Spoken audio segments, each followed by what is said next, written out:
ఒక ఊరిలో ఒక లావాటివాడు, ఒక సన్నంగా ఉండేవారు. లావుగా ఉండేవాడు సన్నంగా ఉండేవాడిని బలంగా కొట్టినాడు. అతడు కింద పడిపోయినాడు.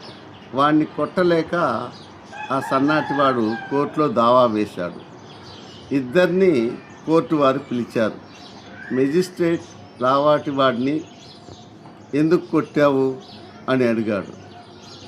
నాకు కొట్టాలనిపించింది, కొట్టాను అన్నాడు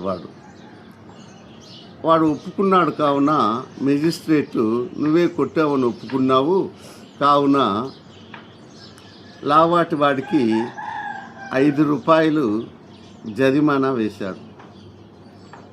దాన్ని కట్టమన్నాడు. వాడి చేత 10 రూపాయలు ఉంది. ఆ చుట్టుపక్కల వాళ్ళని చిల్లర అడిగాడు. ఎవరూ లేదన్నారు. ఆ లావాటివాడు మరలా ఆ సన్నాటివాడిని ఇంకొక దెబ్బ కొట్టి 10 రూపాయలు చెల్లించాడు.